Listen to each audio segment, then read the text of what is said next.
រៀបសួរបងប្អូនថ្ងៃហ្នឹងមកអាប់ដេតពីបន្លែនៅគៀនផ្ទះដោយសារតា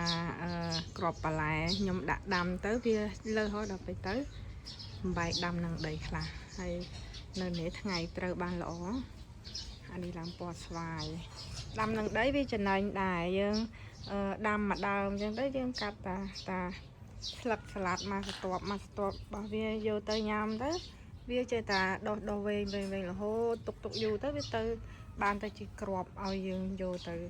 ដាំតអញ្ចឹងខ្ញុំអត់ដែលកាត់វាទាំងអស់ដកវាទាំងអស់យកទៅទេខ្ញុំយកម្ដងមក3 4 ស្លឹកឲ្យល្មមមកញ៉ាំហើយឲ្យវាធំតទៀតវាធំខ្ពស់ទៅទៅវាចេញផ្កាចេញក្របឲ្យយើង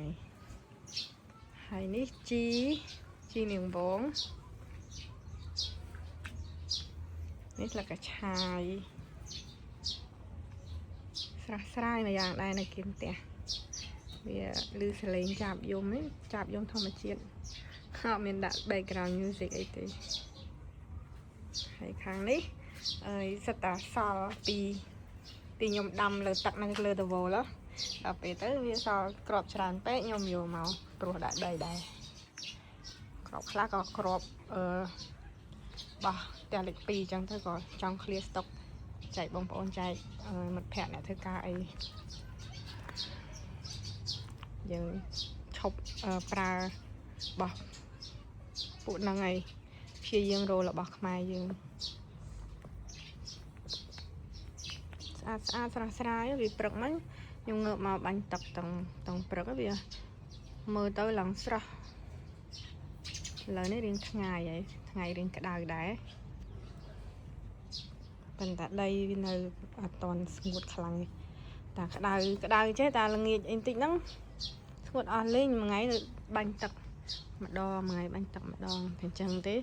ដីយើងឡើងខ្សោះនេះនៅពីងបុរាណឡើយនៅប្រើខ្ជូងផ្ទះខ្ញុំនៅអភិរក្សរបស់ពីដើមច្រើនម៉ាក់ប្រើពីងទុកស្តុកទឹកភ្លៀងខែអត់ទឹកភ្លៀងក៏បាញ់ទឹកទៅយោចូលហើយយើងដួស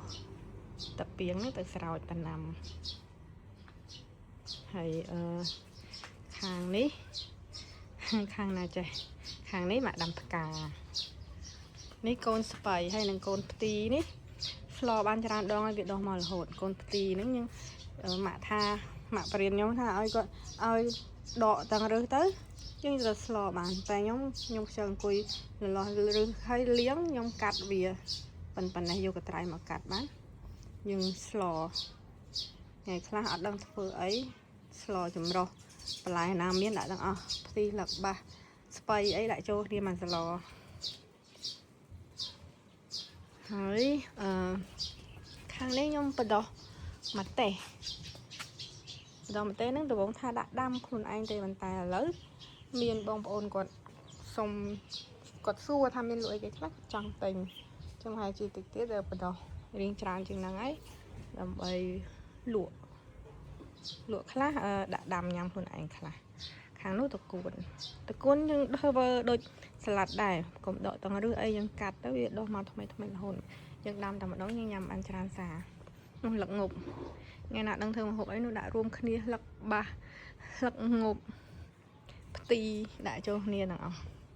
ខាងនេះខ្យងស៊ីអានេះបន្លែចិនខ្ញុំទិញតំណាំខាងរបស់ចិនហើយនៅខ្មែរយើងអត់ដឹងគេហៅអីហើយវាអត់ទាន់ចេញអាបដូរហ្នឹងគេកាច់វាញ៉ាំឆាប៉ុន្តែខ្យងស៊ីបាត់តាមបាននេះអីផងអានេះស្លឹកគីនិបរបស់ស្វាយធំមកលើហើយញ៉ាំអត់ទាន់អត់មានអ្នកញ៉ាំហើយណាមួយវាដល់ពេលដែលយើងអត់បានញ៉ាំអញ្ចឹងទៅស្លឹកវាដុះមកវាអត់សូវធំខ្ញុំផ្ទាប់សាច់អីអត់សូវពេញទេបាទស្លឹកគីនិបរបស់ខ្ញុំទៅតែបដោះនៅខាងលើនោះអានោះបានល្អប៉ុន្តែឃើញចាស់អីស៊ីទៀតហ្នឹងអានេះគេហៅស្វីសឆាតនេះខ្ញុំយកទៅក្លុកទឹកធ្វើ smoothie ញ៉ាំព្រឹកឡើងហើយនេះកូនម្ទេសបដោះថ្ងៃប្រហែលខែមុនលើវាដុះហើយចិត្តបានផ្លែចិត្តបានផ្កាញ៉ាំ អាហ្នឹងមកទេវែងធំជាងមកទេដៃនាងយើងទៀតនឹងហៅមកទេអីគេដែរវែងហើយក្រហមនៅស្ងួតដីទៀតបាត់ណា